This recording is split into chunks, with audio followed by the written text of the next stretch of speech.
Good evening, folks. I'm Freddie Vasquez. This is Basement Politics Unfiltered. Tonight, Yonkers 2023 elections. Who is running? And who are you going to vote for? Well, I'm sure you have not made that decision up yet.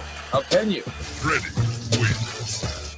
We don't know all who's running, but we do know some have announced.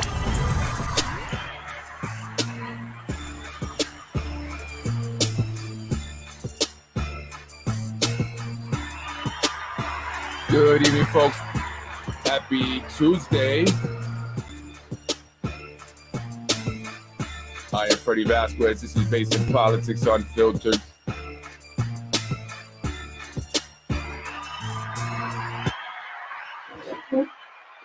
Buenas noches. Good evening, folks. I'm Freddie Vasquez. This is Basement Politics Unfiltered, if you don't already know. And I say that because, a lot of people are really talking about basement politics.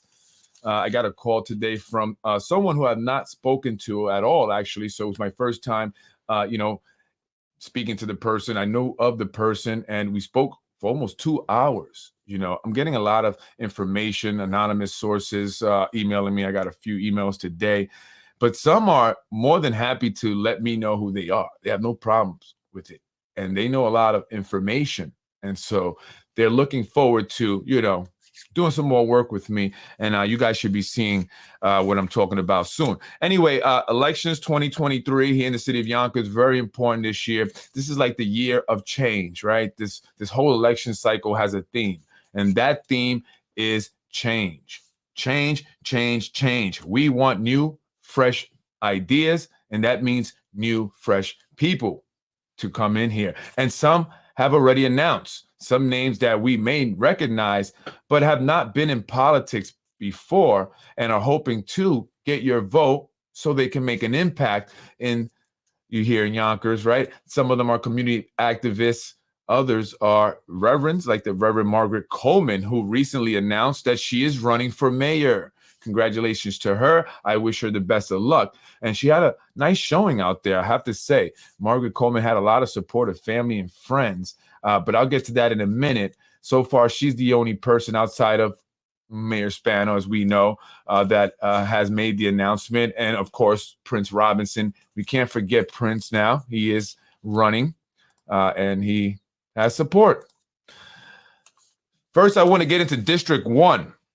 The incumbent there, Shanae Williams, she recently announced that she will be running for county legislator, going against her fellow brother, Christopher Johnson. And some people are saying that they're being pitted against each other, the blacks, on purpose. A lot of people are talking about race in these elections. It's going to really be a lot of that talk. So just, be prepared for that. Chris Johnson currently is the legislator for District 16, county legislator. So Shanae will be looking to take his spot. And as I've mentioned this, and I hate to talk about race, but it's a reality. The fact is that I've been hearing the talks that they want to get the blacks out of government. They've been pushing a lot of blacks out of the northwest side of Yonkers and southwest side due to the developments, the movie studios, rents going up. And now they want to get them out of office.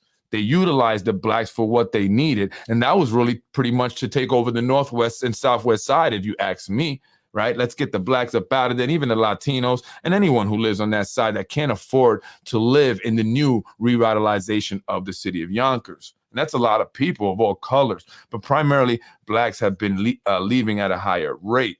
And so what has our mostly black city council done about it?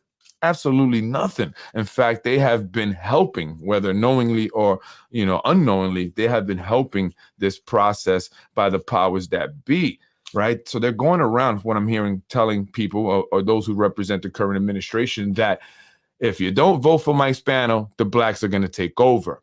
And I think a lot of that has to do also with the fact that we are seeing African Americans here in the city of Yonkers entering the races. We have Shatika Parker, who you see here on the screen. She announced that she will be running for District 1. Deanna Robinson, she also recently announced her intentions to run for District 1. And recently, again, Reverend Margaret Coleman announced she is running for the big spot, the mayor of the city of Yonkers.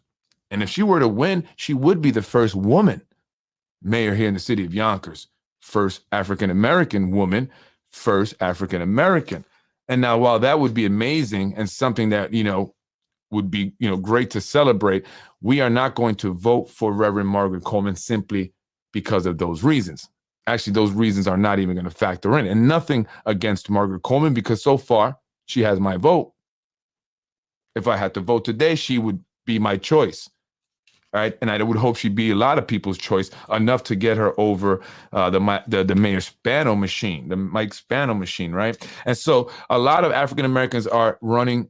You also have Christopher Johnson in there, who I've been hearing a lot is looking to make an impact, not just in his own race, right, but the races that are going to be happening here in the city. He's definitely going to be supporting certain candidates, specifically in District 1, quite possibly in 3, and definitely for mayor. I heard that he was looking to support Corazon Pineda Isaac. So it was very surprising for me when I saw Keisha Skipper at the announcement by Reverend Margaret Coleman. Obviously, that shows that, Keisha Skipper, if you don't know, was the once worked for Christopher Johnson. It was his aide. And so she, supports Chris Johnson, has supported him a lot.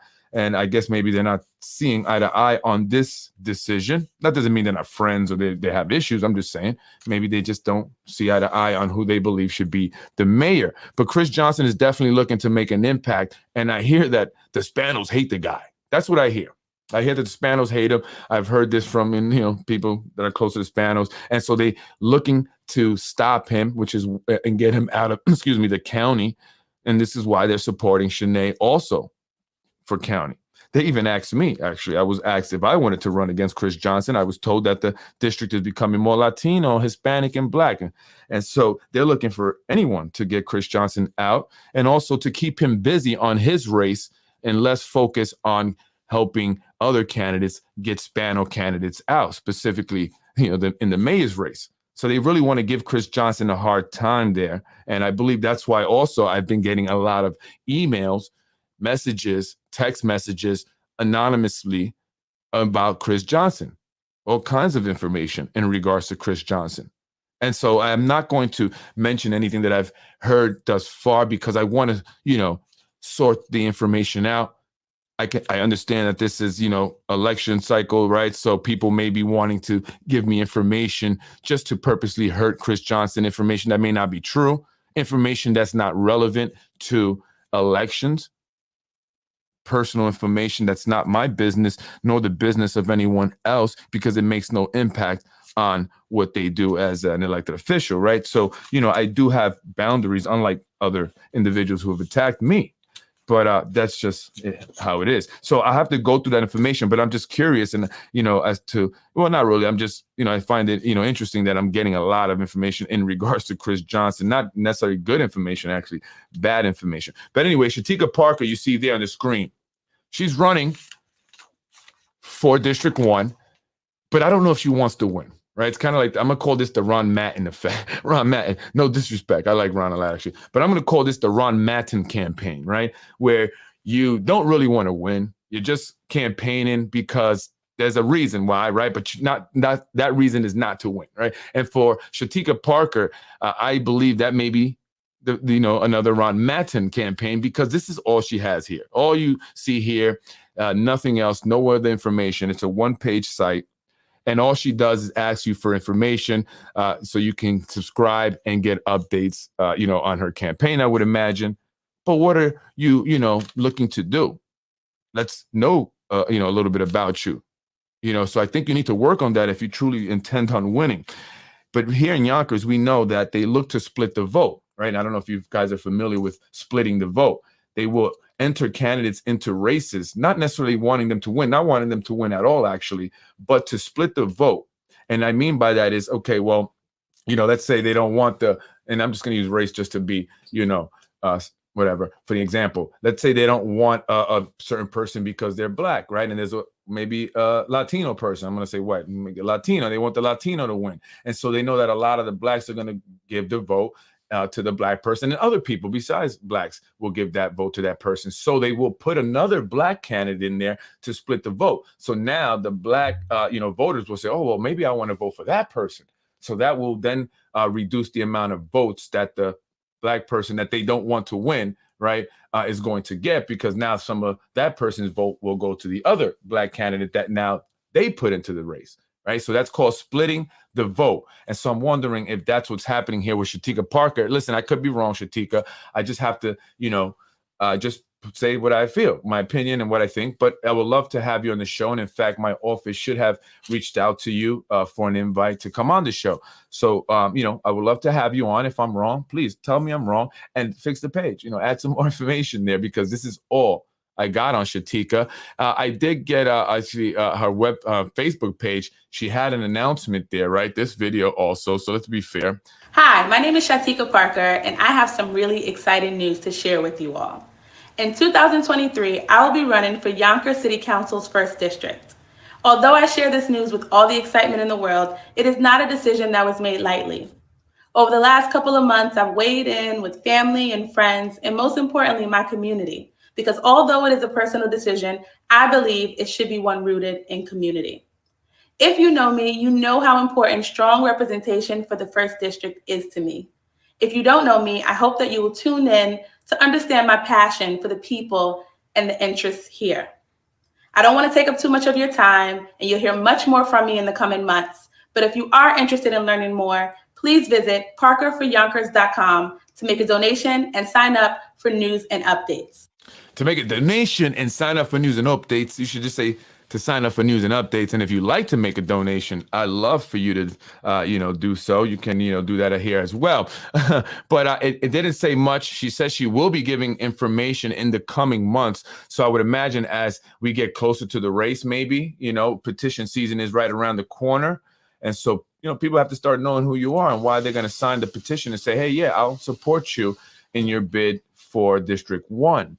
So there's not a whole lot there. Let me see if I got anything on it. But for me, again, I think that she may be there to split the vote, but I could be wrong. The Spanos are supporting Shanae. And again, I think that Shanae is really someone that they're looking at as someone who can kill two birds with one stone, right? They can get Shanae out of Yonkers because Shanae, they don't always know where she is. Shanae's kind of like, she wants to do the right thing, but she also knows, maybe she has to do the Spano thing. Otherwise, she'll have problems. And we've seen her kind of want to do the right thing, but then kind of not want to do the right thing, stuttering when she wanted to ask Wilson Kimball about the luxury housing or developments, and was it too much maybe and not enough affordable, but it took her 10 minutes just to get that question out, right? She had an opportunity, Shanae, to prevent the term limit extension at the meeting when the city council president first introduced it. That meeting, Mike Breen was in Aruba, right? And she had an opportunity to stop it there as she went in there with the intentions of voting no. But for whatever reason, she says she opposed it, but was going in there with the intention to vote yes. And it was so embedded in her mind that she did not see she could have helped stop it by simply voting no. But she didn't. And then she voted yes. But then she realized, wait a minute, I changed my vote. And so they voted again. However, Matt Gallagher quickly stepped up and said, no, you can't do that. It's too late, right? It's too late. Like I said, Mike Rubio was in Aruba that day, and he given those on the council like Corazon and Moranti, who opposed it, at the opportunity to stop it, only if Shanae was truly against it, right? If she was truly against it, she would have voted no from get-go, right? That's it. That's a fact, right? If she was sharp enough to realize the math, she would have voted no. However, she voted yes in favor of the 4th term, right? What was the change of heart about? Because all of a sudden she wanted to change her vote. Then she must have all of a sudden, after voting yes, that they had the chance to realize that they had the chance to stop it, and she changed her vote to which she was not allowed to, and it moved forward anyway. Right, and move forward anyway. But I think it was a game. I think that was the setup. I think they said, let's play around with the people. That's what they do. And so I don't think that the administration would have, allowed that vote to happen that day when Mike Breen was not going to be there. Because although Mike Breen is a Republican, he's really a Republican. That's where his allegiance really lies. And that's the political party that's invite only, and it consists of Democrats and Republicans. And those are the individuals that run the city of Yonkers. And Mike Breen went against his party completely, right, when he supported the fourth term. And he voted to pass the legislation that was introduced by Lakeisha Collins Bellamy. But I think that was a setup because they knew Mike Breen wasn't going to be there. So they said, oh, let's play around, Sinead. Let's make you look like, you really are for the people. So you're going to go in there. You're going to vote no, right? Because that's the one that counts. But then you're going to change your mind. And you're going to say, oh, yeah, yes, wait a minute. Yes, because Mike Breen's not here. The only reason I was going to vote yes is because, I didn't think that it mattered anyway or whatever. So I want to change it to no. And then Matt Gallagher steps up and says, no, that's no good. That's no good. So, kind of makes it look like, well, she really didn't want to. But again, if she was truly opposing it and for the people, she would have went in there voting no. There would have been no issues, no mistakes. And, we wouldn't be here, right? But she flip-flopped. She did a flip-flop like Tasha, except it didn't work, right? It didn't work unlike Tasha's flip-flop. Tasha flip-flop worked because she knew she was going in there not to override the mayor's veto in that situation. But anyway, so Sinead voted, no, then, whatever, then accepted. Then they came back to pass the legislation. Mike Breen was there. Then she voted no because she didn't want to pass it. But at that point, it was too late. Mike Breen was there. It got past Sinead. And so now they want to get her out. I said, let's just get her out, right? Because she's a half stepper anyway, and we can't trust her. Plus, she's getting a lot of flack now because she's really not helping her people. She represents District 1, where the majority of the developments are going up. So it's a very important district. That's where a lot of people are getting pushed out and priced out. And she has said nothing, has not spoken out against it at all. Nothing at all. Nothing at all. Not all. So, Shatika Parker isn't the only one, though, that's announced for District 1. Shanae Williams Deanna Robinson also making the announcement that she will be running and seeking, the seat for District 1. Let's play. Deanna's actually done more. She's got more stuff up there, right? She looked.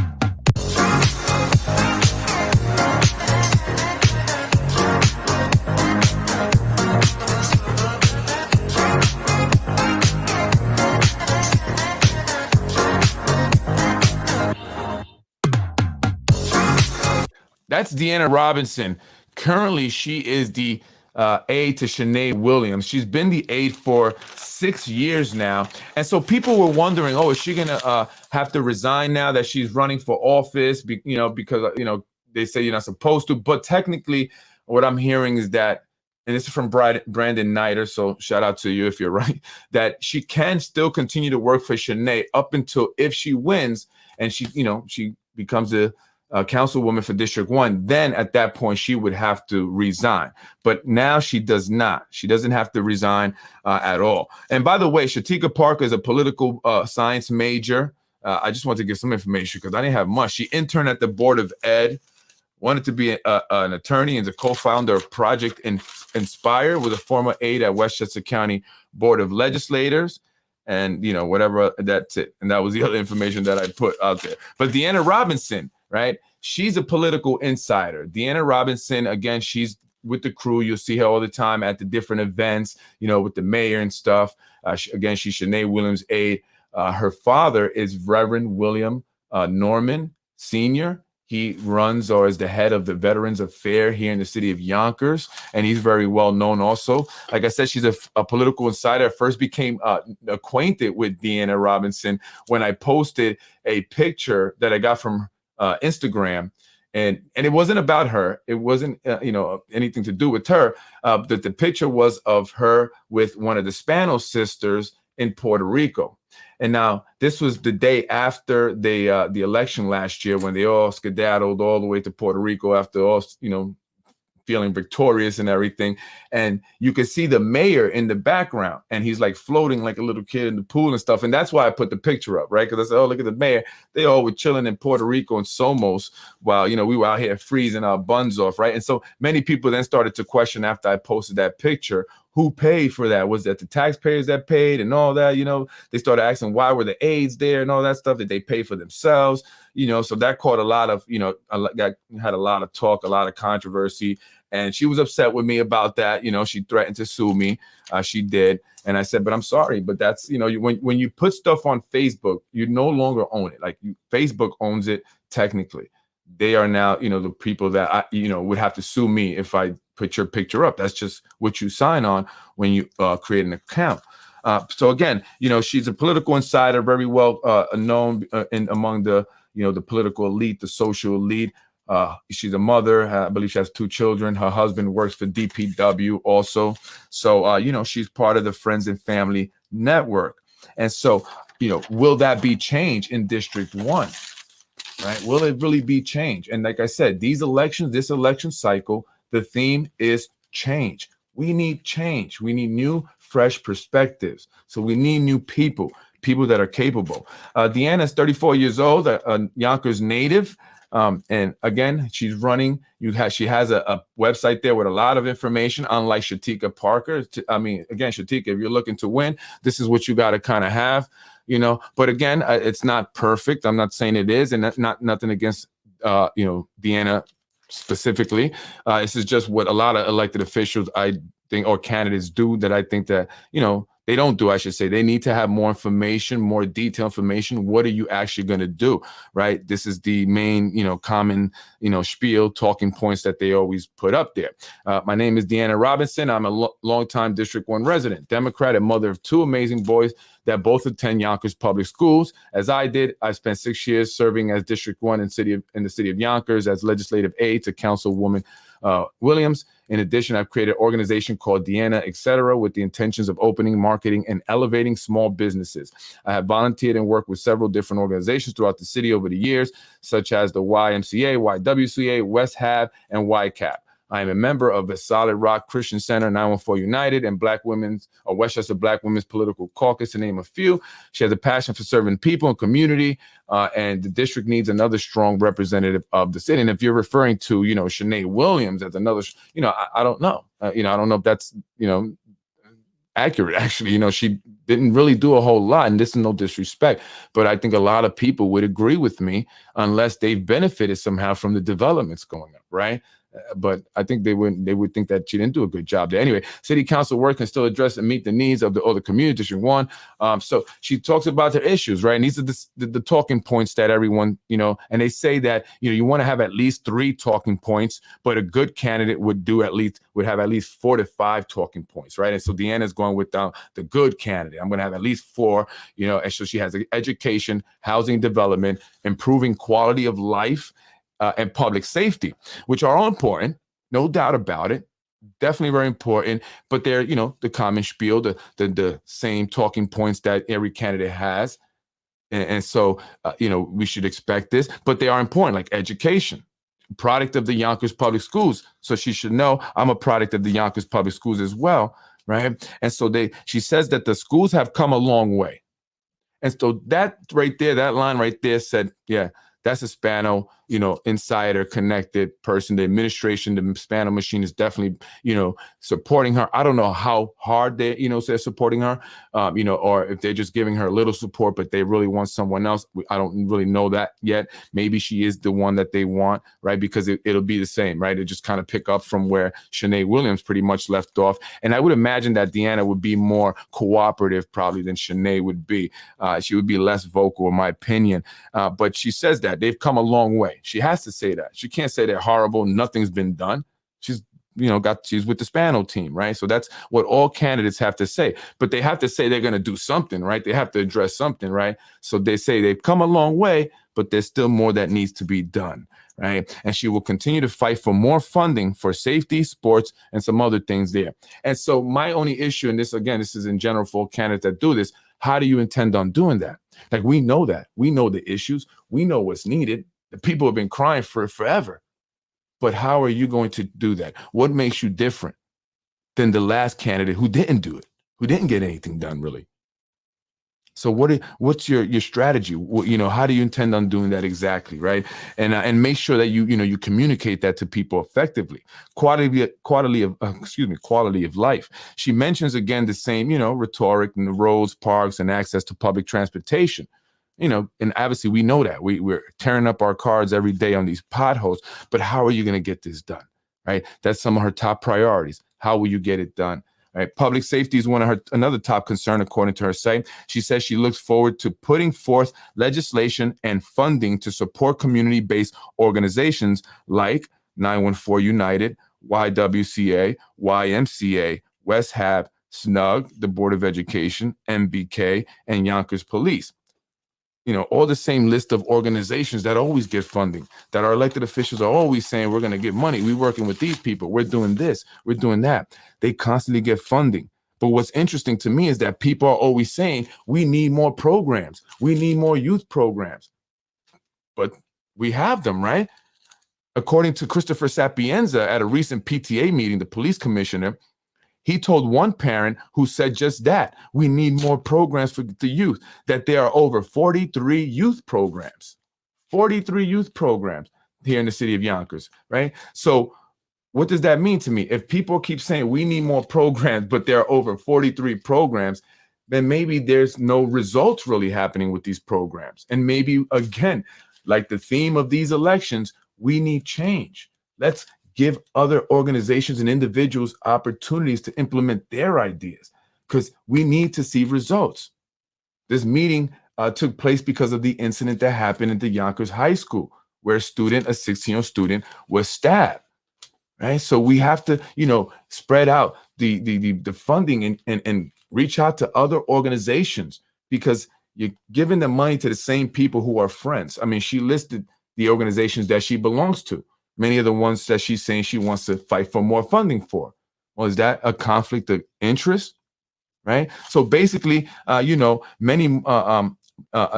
the people keep saying we need more programs. We need more programs. But the commissioner said, we don't need any more. How many more programs do you think we need to create? Or are we going to create? So again, it's not about quantity, but it's about quality. And that's what I've been saying for a long time now. And it's not disrespecting anybody. It's not personal. I'm not, trying to attack anyone, but I'm interested in seeing results and seeing things change, especially for our youth. So if something is not working, we need to try something else. And we have to look for new organizations. So I'm hoping that the new elected officials that come into office understand that. We've been doing this forever. We have not seen the real results that we need. Let's move forward. Let's give individuals with track records, proven track records, that have done stuff an opportunity, right? Not just the people that are connected, just your friends and your family members. That's all that gets hooked up. Your friend has an organization or your family member. Let's fund them. Or, this guy's going to do this because he's going to give me a favor, so I'm going to fund your organization. Because ultimately, you're not caring about the community by doing that. Because the goal is not then to really make a difference and make change, but just to hook up your friend or your family who started a nonprofit, or because that person supports all the time, like a Janai Wallace, right? Always with the politicians, always supporting, always. They do the best. They're great. She'll, say negative things to people in public to support the politicians, right? That's how she'll, and disrespect people. I've seen it in comments. So she goes hard. So they toss a little something, but they've yet to give her a job. And by the way, Deanna Robinson also supported extending the terms. And of course, she would have to if she wants the support of the Spano machine, right? That makes a lot of sense. So anyway, moving on there. I wanted to talk about District 3 a little bit, but I probably will save that because there's not, I haven't heard anything. People are really wondering who's going to replace Tasha Diaz. They wanted Tasha Diaz out. Who's going to replace Tasha Diaz? Please, anyone, someone, anyone. You want to run? You want to run? Will you run? Please replace Tasha Diaz. And I believe that also her handlers are tired of her, but I could be wrong. I know Zahi Jerris wished to see her city council president one day, so I could be wrong. But I am hearing that a young lady by the name of Raquel Ali may be running for the 3rd district. And I know of someone else that's going to be making an announcement shortly as well. So there are going to be people going against Tasha Diaz, and I'm definitely going to be rooting and supporting them in any way possible. So please, to whoever's going to be coming out and announcing, reach out to me. I'd love to have you on the show. I got your back for sure. I got your back. We definitely got to, make some change there. Tasha Diaz let the people down. She sold us out on the housing ordinance. So, she doesn't work for the people. She works for the developers. And it's very obvious, folks. Who else works for the developers and not for the people? Hezi. I was, someone was talking to me and they said, why hasn't Hezi posted anything about Reverend Margaret Coleman? I mean, that's an important race. Here's a Black woman from the community, an educator who's looking to take on the establishment, something that's very bold that a lot of other people are not doing. Even seasoned elected officials are cowarding away from running up against Mike Spano, but not Reverend Margaret Coleman. She's bold enough to make the announcement, and I'm sure that others will too. But so far, she has made an announcement, and so far, she's the one that I would want to see mayor.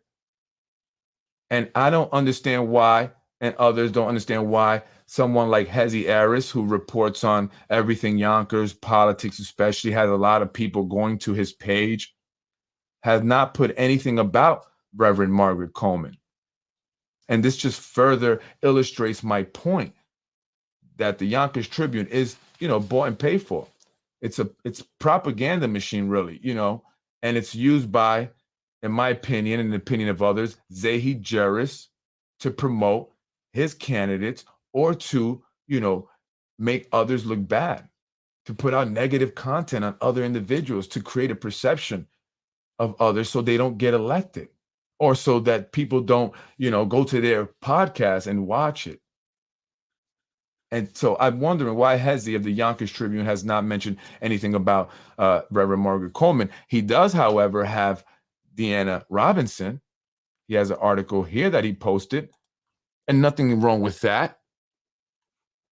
But what about Reverend Margaret Coleman? I mean, what's going on, Hezi? And is this just more of what I've been saying, just trying to create a perception, right? And that everybody wants Spano. No one else cares. They don't care about anyone else. Or also trying to limit how many, people, are aware of Reverend Margaret Coleman and that she's running for mayor and what she stands for. Is that what Hezi's attempt is? And I don't believe Hezi's the only one that controls that page. I have a strong feeling, and others do that as well, that Zahi Jeris is controlling that page, and he puts posts, and his son Frank Jeris put up posts. They put up content, and they determine who's going to be allowed to comment and who's not, which is dangerous because it creates, again, false narratives. If everyone's not allowed to comment, then no one should be allowed to comment. See, I don't block anyone, even the people that say negative things about me. I don't hide their comments. I let it all, be put out there, and I let the people make a decision for themselves. But Hezi, on the other hand, he, selects which comments to put up. I commented a couple of times. They never got posted. I never tried to comment again. This was years ago. I don't know, maybe like 3 years ago or maybe 2 years ago. And I never commented again. Others have said they've commented. They've never seen their comment up, so they don't comment there. But a lot of people do visit the page. And so it's important that he is fair and that he shows, all of the candidates and give all the candidates an opportunity, unless, of course, they have to pay. And I'm not sure. But you look at who he promotes. It's, obviously the Zahi Jeris Spano machine, along with Vinny Spano here, who's part of that circle. And that's all that gets put on this page, right? He doesn't, even Michael Edelman, who all of a sudden is a Democrat. I thought Mike Edelman was a Republican. What happened to that guy? That's the guy that said that, no elected official should associate with Zahi Jeris after he was convicted in 2012 of bribery, extortion, corruption, blackmail, and the Sandy Anabi Ridge Hill scandal. But so why isn't he, why isn't Hezi having anything on Reverend Margaret Coleman? And so everyone should see that. You should see this, how they do things, how they try to win elections. I'm sure there's going to be a lot of negative stuff coming out about Reverend Margaret Coleman. And in fact, the minions have already started to attack her. Way before she announced, one of the minions was attacking, making nasty comments about her. Instead, that young lady, I don't know if she's young, Brandy Nichols, and I have to say your name because you were attacking me at one point, and then you shifted over your attacks to Reverend Margaret Coleman, and these are individuals that do things on behalf of the Yonkers Democratic Committee. It's a fact. A lot of them were district leaders or are district leaders, and they'll go on and create fake pages and attack anyone who opposes the Yonkers Democratic Committee's choice, which is usually the Nick Spano choice. It's the Spano choice. They control that party along with Zahi Jeris. So their candidates are the ones that get the endorsement. So of course the mayor is going to get the endorsement. It's going to be an uphill battle for Reverend Margaret Coleman. But again, she had a strong showing. A lot of people came out. It was very cold, but they still showed up, and they were loud, and they were very supportive of her. So, she's starting out on a good foot there, and I wish her the best of luck. And Reverend Margaret Coleman, I would love to have you on the show. And we spoke. I saw her at the Martin Luther King breakfast.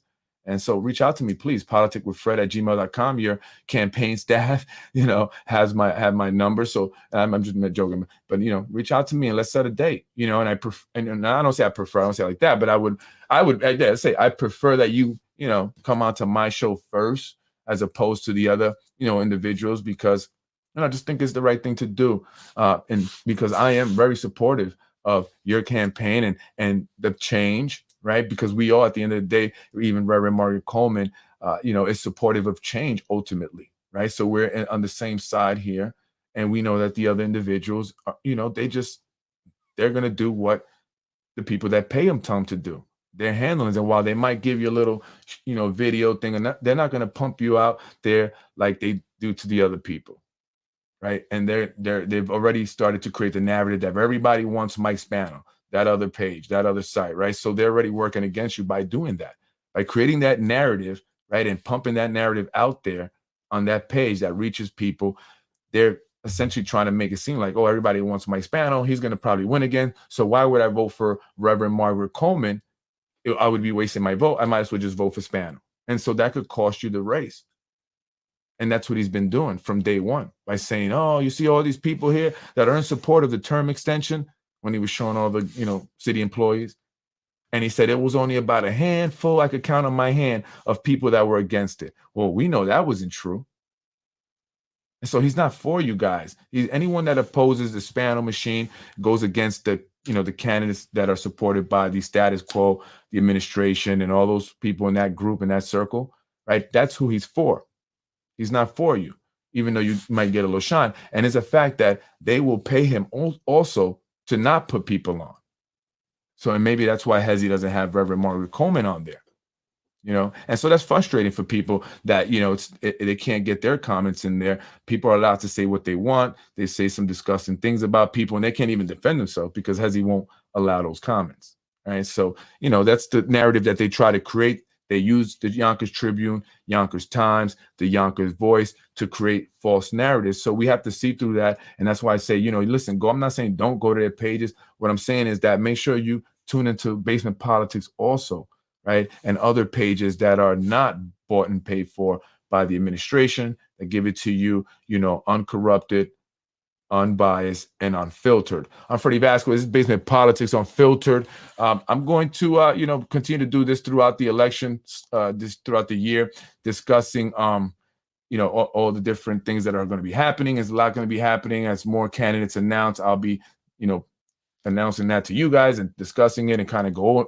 over it, analyzing it, doing our assessments. Invite those to come on. I do invite them to come on. They don't want to come on. The ones that are controlled by Mike Spano and the Spano crew, they don't come on, right? I invited Shanae.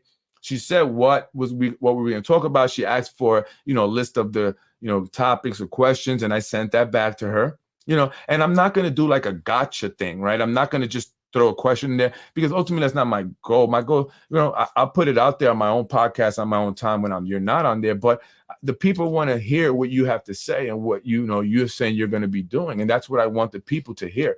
I'm not going to go on there to try to just discuss gossip that's not relevant to the elections or you as a politician or whatever. So I will ask the important questions. However, they're just, it's not even about gossip or anything, even just questions about, let's say, housing. You really do support housing? Then why is it that it's taking you guys so long to get a housing ordinance in place.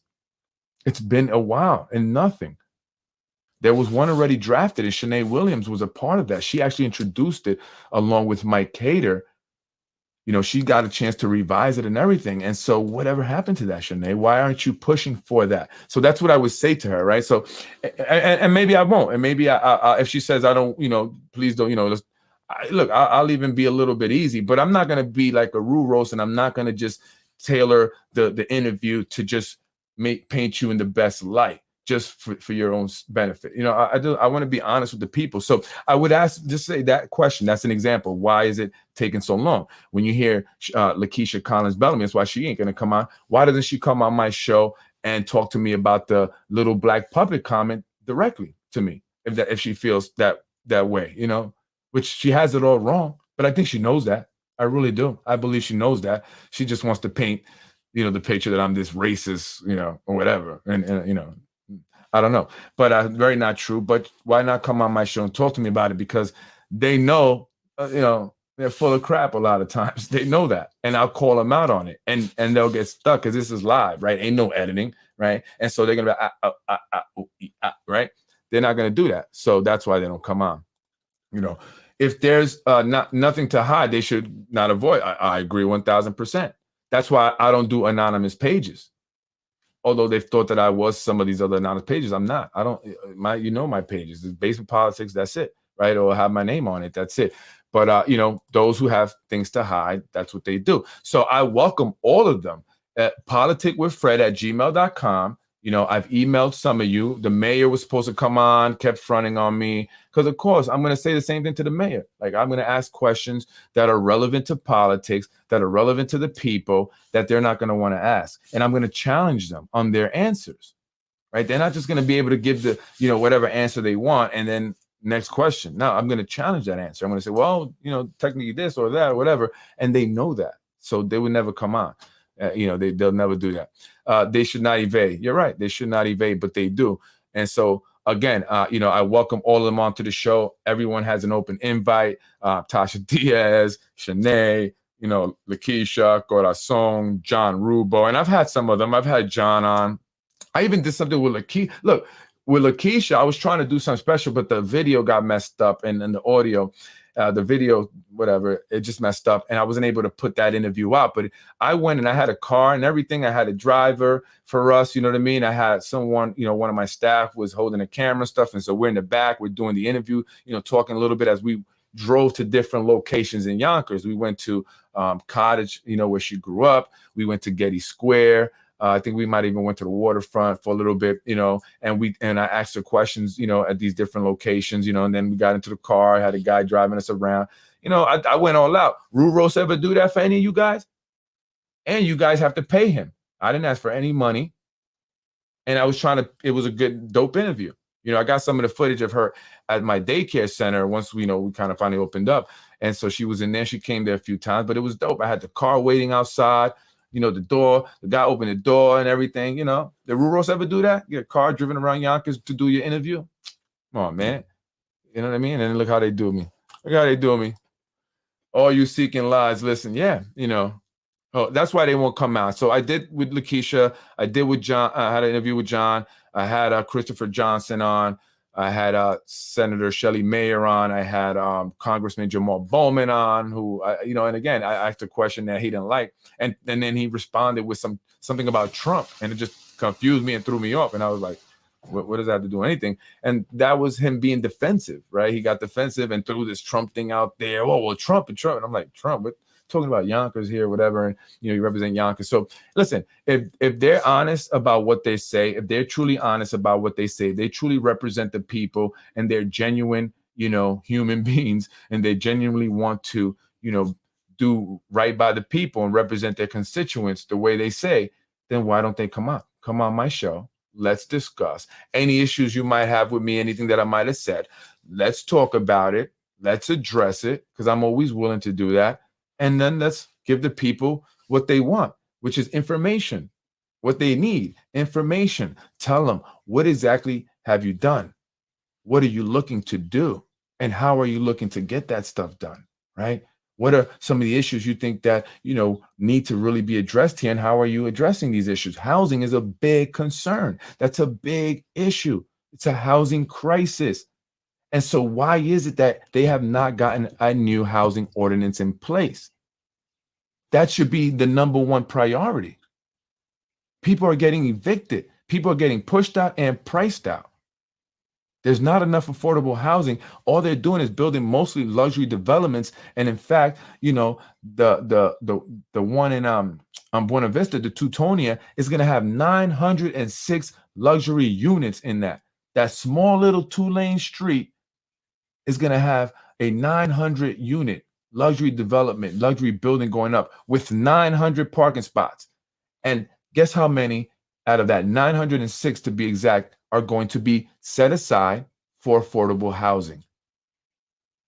45. 45 out of 906 units. And affordable housing is not low-income housing in the sense, and I don't even have to separate the difference because people, always the stereotype and they have these negative, whatever negative views of, of people when you say affordable housing. Affordable housing simply means that people go to work, they earn a salary, a yearly salary. However, it's still not enough to be able to afford a place to live with the, at market rate. It could be a single mom that's making 80, 90,000 a year, maybe even 100,000 a year. But she has a son or a daughter or two to raise and pay for the expenses and the rent. She can't do, $3,500 for a 2-bedroom or more. Because some of them are going over 4,000 now. Some of the new ones that are have been already approved and they're going to start building, they're already in the $4,000 range. So a 1-bedroom here in Yonkers in these luxuries is averaging $3,000 for a 1-bedroom. So imagine a 2-bedroom if you got your kids, and yourself. So now you're looking at 3,500, maybe even almost 3,600, maybe 4,000. So if this mother, even though she's making 80, 90,000 a year, that's still tough to do. That's tough, and so they have to, have these affordable to keep them below market rate, or they're subsidized, I should say, right, or something like that. I'm not all the way familiar how that works, but it makes it so they're able to afford it on their salary. So it's not like these are just lazy people that don't want to work and want to collect welfare all day.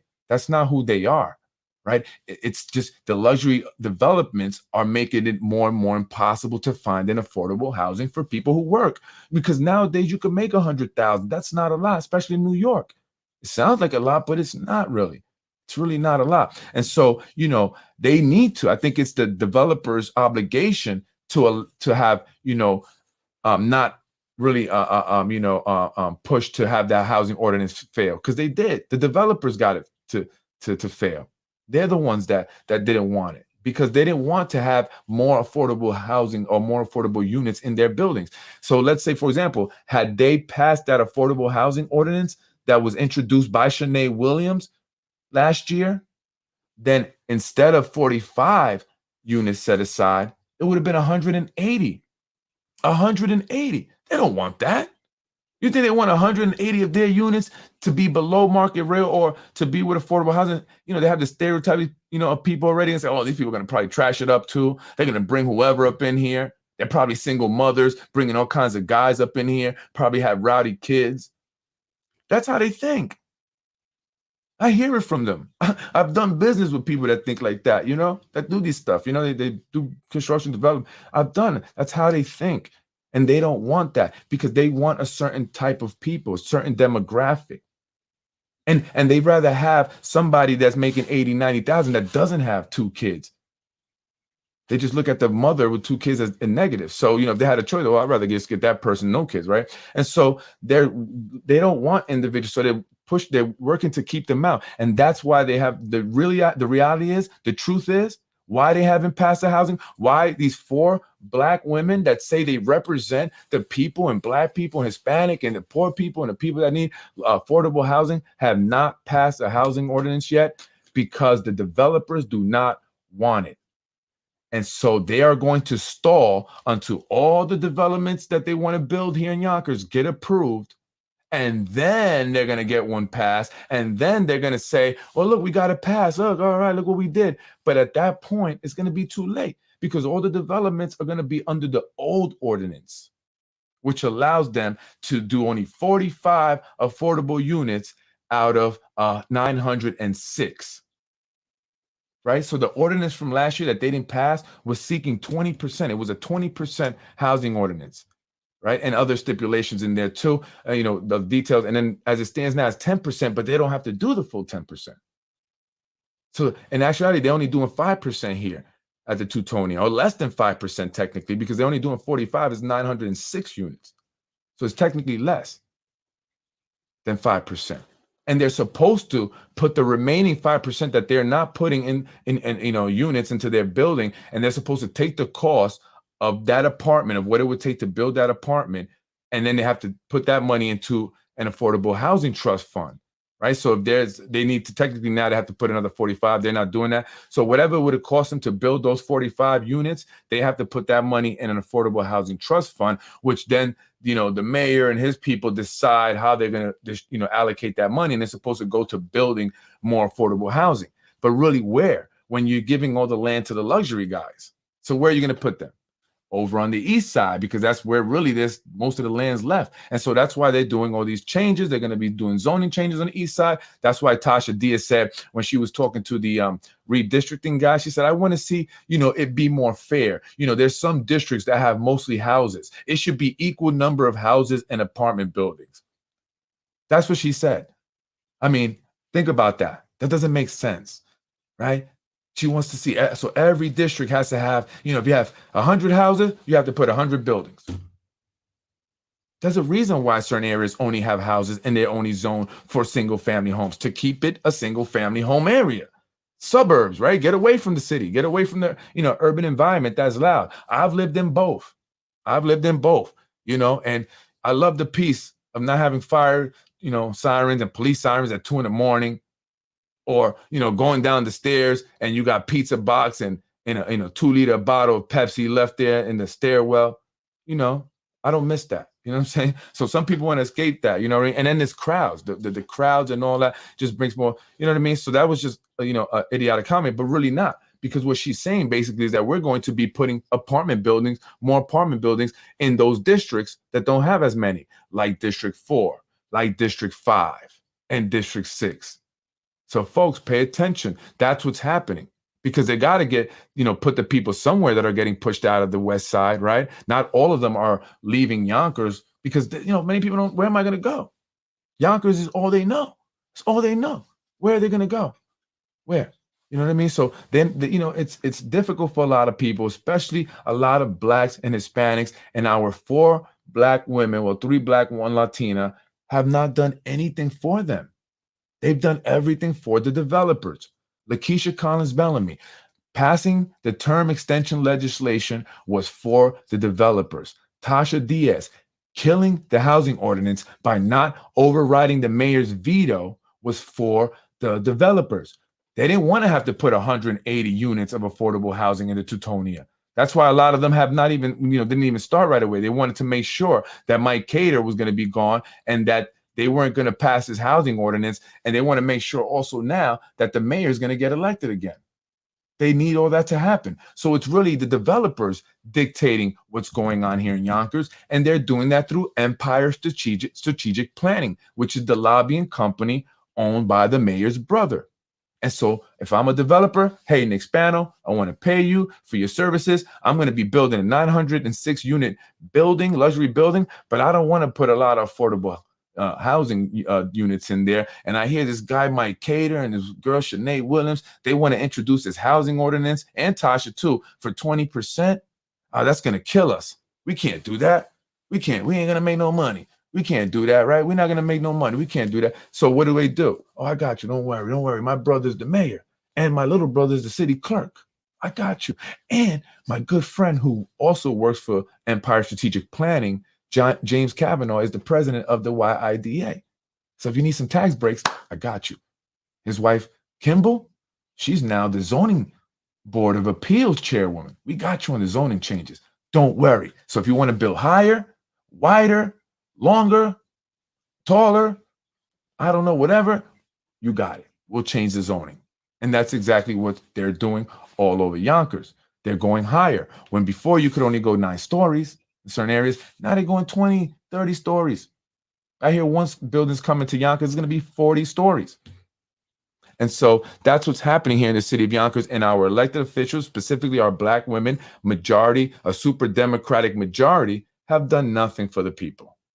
Nothing but help Nick Spano's Empire Strategic Planning and the mayor help the developers make more money. Build up these luxury developments in Yonkers and essentially push a lot of people out, changing the demographic, the look and feel of the city of Yonkers. We were a suburb, right, of the city, NYC. Now we are just an extension. We are technically New York City. We're part of it, right? We're no longer the suburb outside of the city. We are part of the city now. And so that's what's really happening here, folks. That's why they didn't pass that housing ordinance, because they don't want it. The developers did not want it. They did not want it. And so Tasha Diaz, who gets funding for the developers, a lot of money from them, assured that it didn't pass. Nick Spano's her baby daddy. No, I'm sorry, not baby daddy. Her sugar daddy. I take that back. Sugar daddy. I don't want to spread no false rumors. Nick Spano's her sugar daddy. Spano arranged for the failure of the housing ordinance because he was the LBJ. He has the LBJ mindset towards the vote of the lower income people, the votes of the lower income people, particularly minorities. Don't know what Lyndon ideas are. Ideas on that were. Look them up. They're quite eye popping. Yeah, I think we spoke about that a little bit here.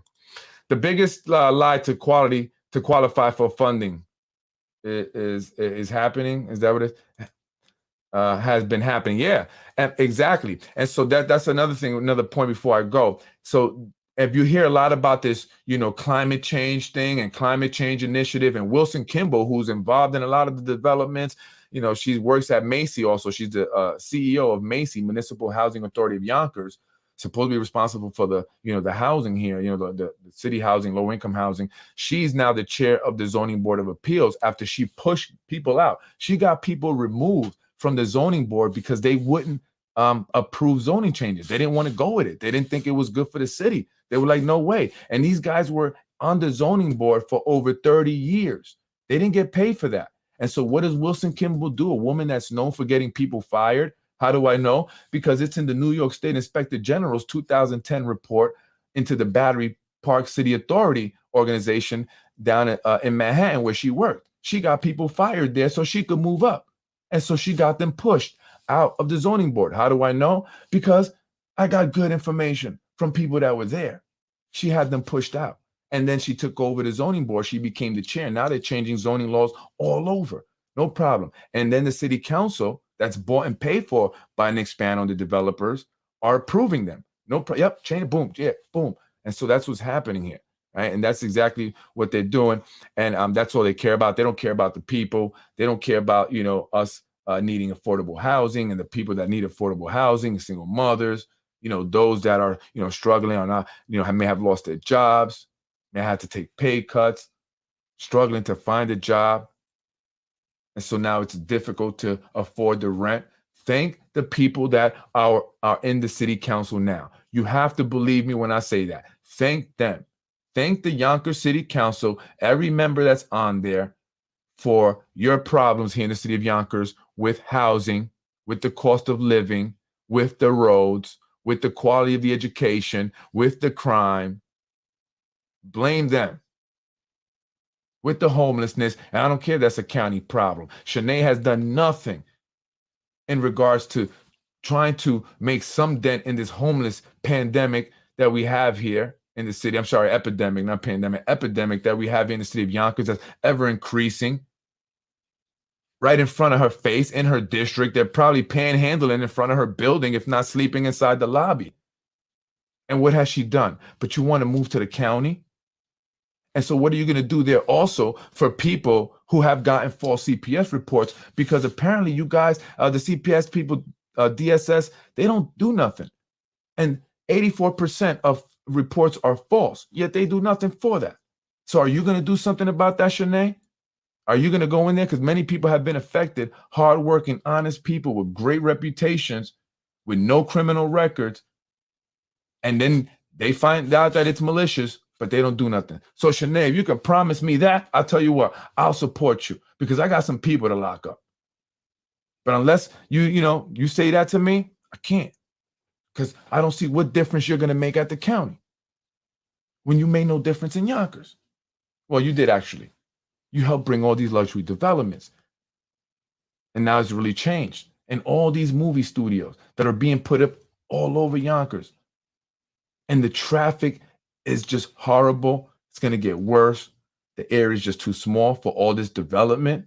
But they don't care because they're just taking whatever money, like Douglas said, is available from the federal government by claiming all kinds of stuff. Oh, we're going to build, this new climate, change or climate, whatever building, that's no longer going to be a heat island. They came up with this term, heat island. And so now the federal government is giving away taxpayer money to people like these developers that are creating these nonprofit organization, affordable housing development companies to get all this money. And then they're, funneling it into their luxury stuff.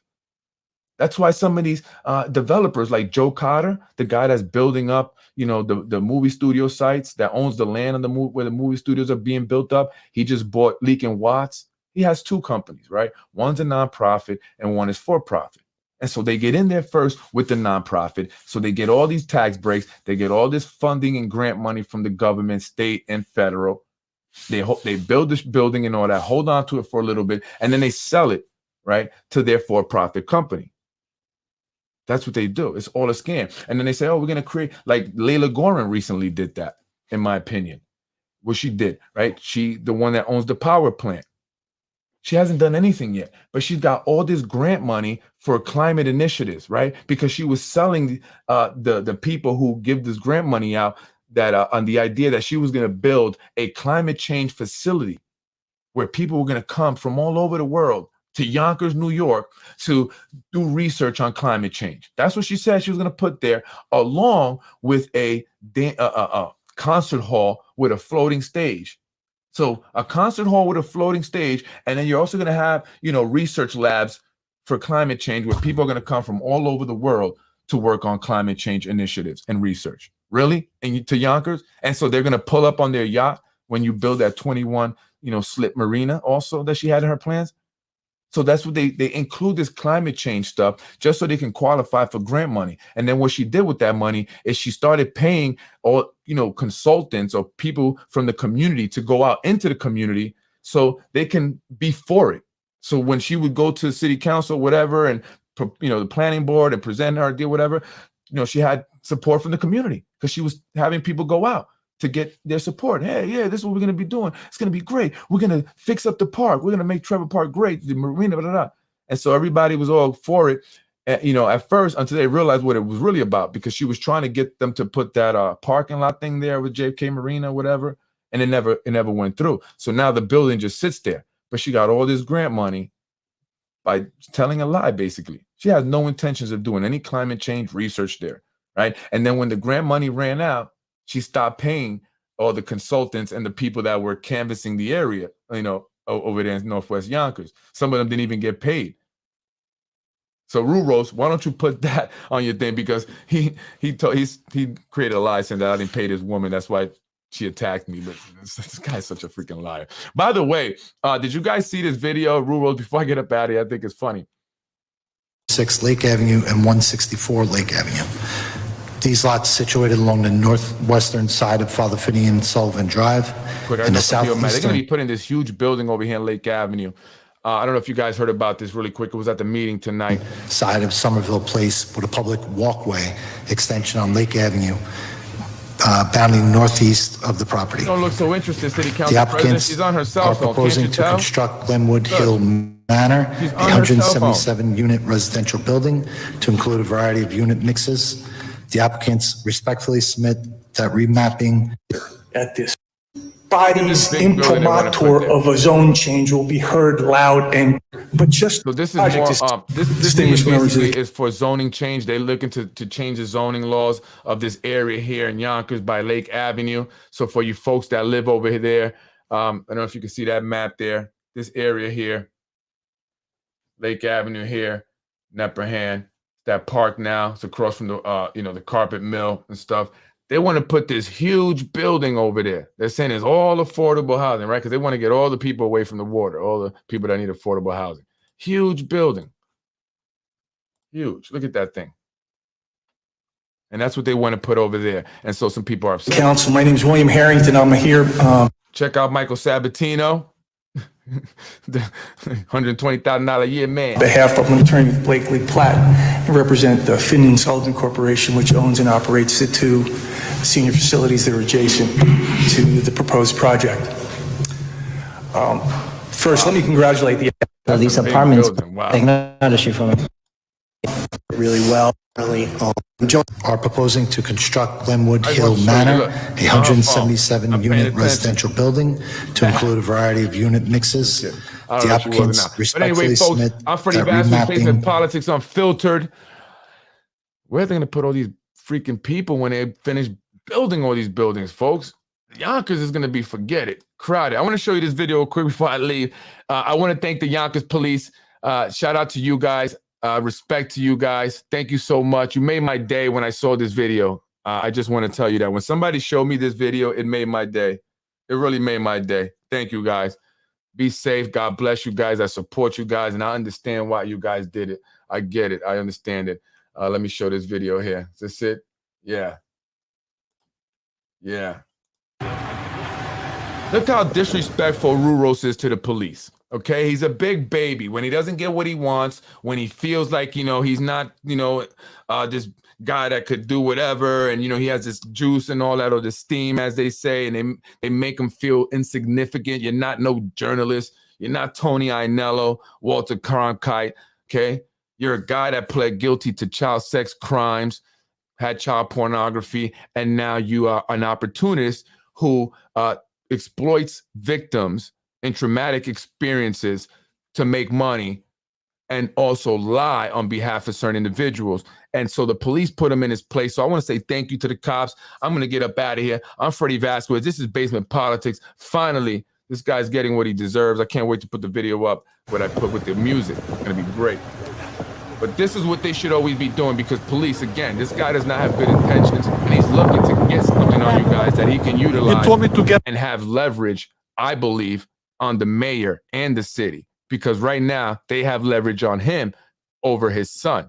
And so if he can catch you guys doing something that he feels, maybe, oh, I could hide this, keep it in my pocket, and use that as leverage to get what I want now from the mayor, get my son off the hook, he will. And he said it in the video I posted before that he's there to capture anything you guys might do, right? So keep kicking this guy away from the scenes. He shouldn't be there. Think of the victims, right? That families and stuff. They get upset when he puts their pictures up and all that. So I appreciate what you guys did here. Check it out.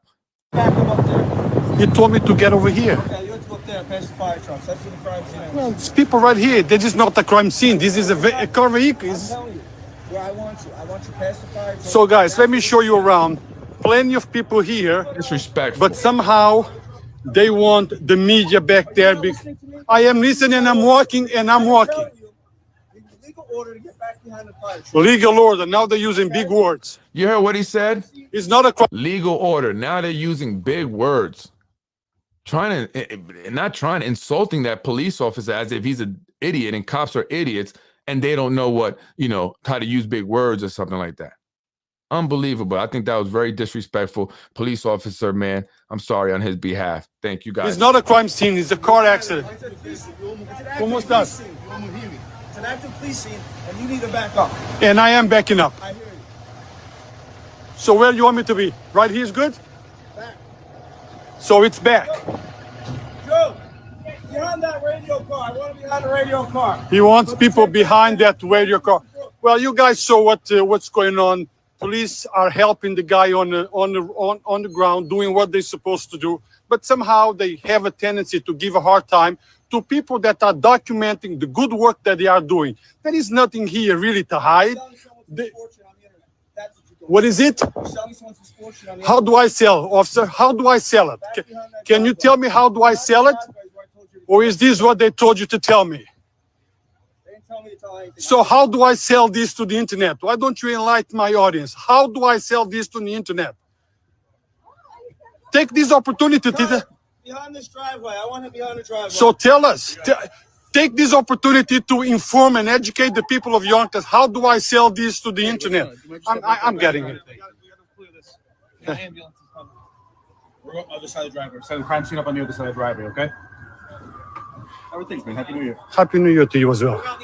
We're going on the other side. He told me to go on that side. Is that okay? You go on the other side of the road, but we're other side of this driveway right here. Okay, so I'm gonna go on that side and stay behind. It's gonna be the same distance. Yeah, but I stay on back. So as you guys see, there is some nice police officers, and I like to enlighten. Very polite. Ask me, but that's a way to talk to the people. You don't always have to be aggressive. And you don't have to be disrespectful either. Shout out to the Yonkers police, the best police force in the world. Thank you for that. That made my day. Get that guy away from you. He pled guilty to child sex crime. And I don't care what anybody say. I'm going to continue to put it out there because I think it's shameful that we have this individual running around Yonkers with cameras, filming our children, getting paid by elected officials, supporting him. Shameful. And what he did to me and my family, shameful. And that comes with karma. And I'm gonna see that karma through. I'm Freddie Vasquez. This is Basement Politics Unfiltered. That's Hector Santiago. This is the city of Yonkers. That is City Hall. That is during a Yonkers City Council meeting after one of the city council members called the constituents beggars, yelled at them, and basically told them to kiss her ass because she is the majority leader. But guess what? She's gonna be gone. Freddie wins. I'm Freddie Vasquez. Make sure you come out and vote in June and November. Let's start supporting the right candidates. This is the election of change. Enough is enough. We cannot run our city like a criminal enterprise.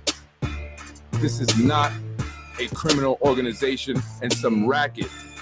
Our government is not a racket. We need to change that and be a respectable city and have pride in our city, not be known as one of the most corrupt in the nation. Look at the family and friends scrambling. Freddie wins. Fatality. So elected officials, anyone sitting next to Rue Rosa of Yonkers Voice, you are engaging a child sex crime offender. Ask him about the child pornography he had in his computer that was not investigated. Think of the victim that he was seeing victimized as you sit next to him. Freddie wins. Fatality. You're watching Basement Politics with my dad, Freddie Vasquez. You're watching Basement Politics with my dad, Freddie Vasquez. Freddie wins. Fatality. In another one, Mr. Rumo lied to me, and I don't vote for a person that lied to me. Thank you very much. I want to end this quick because I'm greedy and I want somebody to butter chicken. So thank you. Freddie wins. Fatality. Thank you for watching Basement Politics with my husband, Freddie Vasquez. Freddie wins. Fatality. No!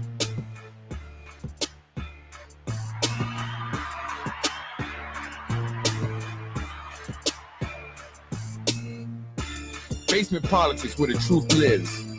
Spread the word. Tell a friend to tell a friend. Basement Politics.